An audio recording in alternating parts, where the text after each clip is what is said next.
Quite possibly the most exciting city in the world at present is Miami.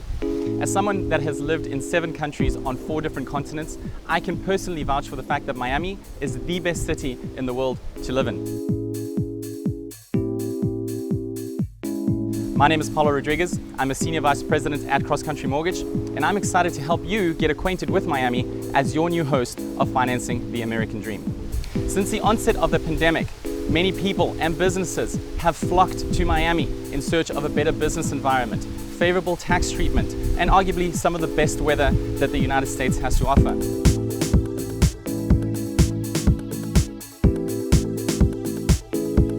It goes without saying that our real estate market has been largely impacted by this migration of people to our city. Miami has traditionally been home to some of the most exquisite real estate in the world, such as this property which I financed for my client when he purchased it from LeBron James in 2015 for a cool $13.4 million. Many people associate Miami with extravagant multi-million-dollar properties such as this one, or perhaps the touristy aspects such as the iconic South Beach, the opulent nightlife. But perhaps you didn't know that Miami has become an economic powerhouse and also a cultural and arts center. So come with me and let's visit the Wynwood neighborhood, Miami's creative and cultural hub.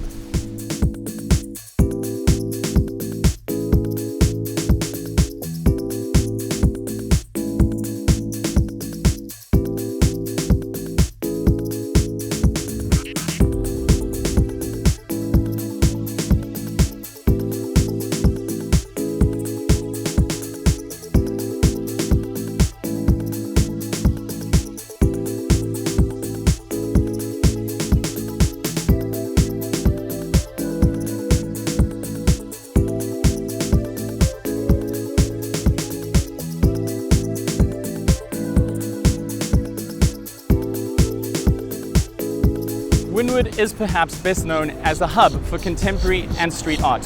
It has also played host to the internationally renowned Art Basel Miami, an annual global arts fair attracting artists and art lovers from across the globe, and in which millions and millions of dollars in art deals are traded every December. Not too shabby for an area that not too long ago was just a collection of warehouses. And today, even the friendly neighborhood police is embracing the artsy spirit.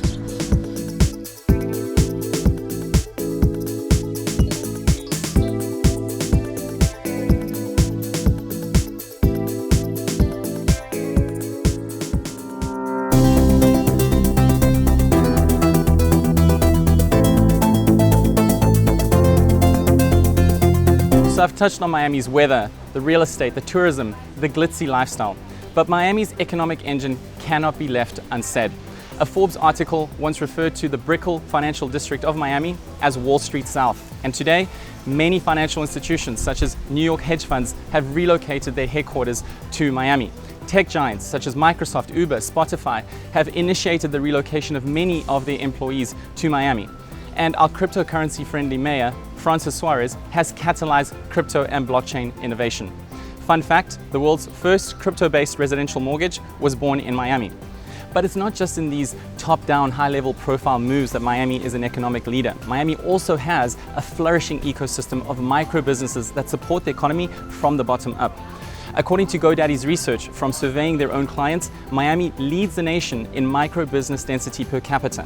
And what exactly is a micro-business and how does that affect our real estate market, might you ask? Well, let's find out from my client and Senior Director at GoDaddy, who spearheaded this research.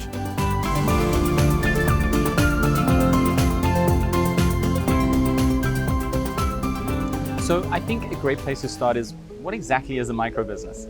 That's such a great question, because a lot of times people think small businesses and micro businesses are the same. But just like small businesses differ from large businesses, while there's overlap in different phases, micro businesses have very different needs because they tend to be businesses that have less than 10 employees. And that's about half are solopreneurs and majority have less than 10 employees. So their needs are very different than what you see with a traditional small business.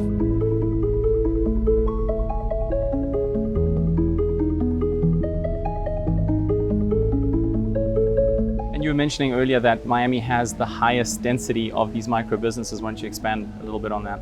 In 2020, Miami Metro had the highest of any large city in terms of how many microbusinesses there were per 100 people, more than San Francisco, New York, LA, and they continued to hold the top spots into 2021. Miami-Dade County specifically has over 330,000 of these microbusinesses. And these microbusinesses are ones that are started online, or they're ones that have a storefront, a brick and mortar presence, about 1 and 2 of them, and then shifted online. And that translates to about 15 microbusinesses for every 100 people in this community. So I have to wonder, since many are referring to this period of time post-pandemic as the Great Resignation, how many of these businesses started post-2020, post-pandemic? Yeah, number one reason to start it, we've seen from our research through Venture Forward, which is a multi-year study of looking at over 20 million of these microbusinesses, is to be your own boss, to live that dream because they're passionate about something. 31% have started since 2020. That's nearly a third. It's crazy. Unbelievable. So was there anything that specifically stood out to you about Miami microbusinesses? Absolutely. Miami is definitely unique. So very diverse population here. So in terms of when we survey thousands of entrepreneurs nationally, and then we looked at the Miami respondents, they're definitely more diverse in terms of the population, both whether they were born in the US as well as heritage, ethnicity. And they also they're a lot more likely to have their customers either specifically in the city or international, while others tend to be more national. What does that mean? That means that these microbusinesses, we know, help communities be more resilient. So during COVID, etc., they're a source of income and they're able to bring money out from outside communities into the community to make sure that then they can weather the downturns. And that makes sense that Miami has been very economically strong. And so these microbusinesses are helping bring that money in and have the economy going. So if microbusinesses have a direct impact on household median income, I have to wonder how that affects the real estate market. As a mortgage professional, I see that as an increased median household income implies more borrowing power implies higher real estate prices. Was there anything in your research that supported that assumption?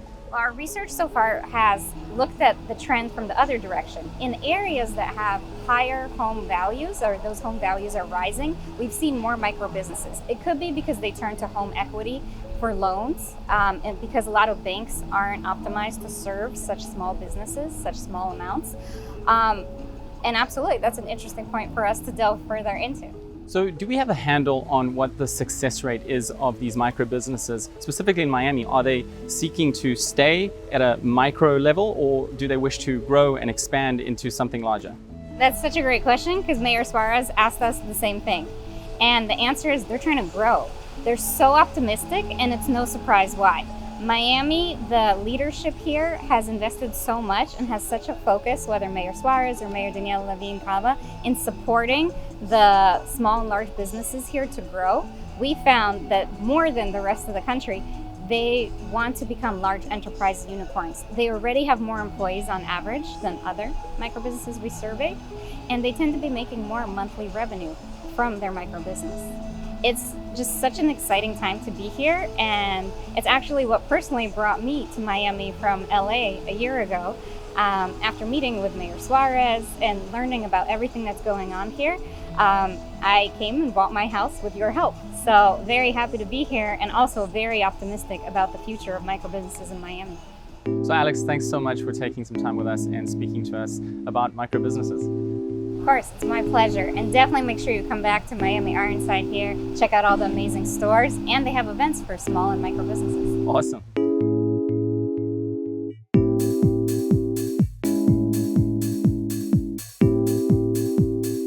So that's all we have time for today. I want to thank you for tuning in and learning more about Miami's real estate, arts and culture, and our economy. Hopefully, you learned a few new aspects of Miami that you were not already familiar with. I'm your host, Paula Rodriguez, and I look forward to seeing you on the next episode of Financing the American Dream.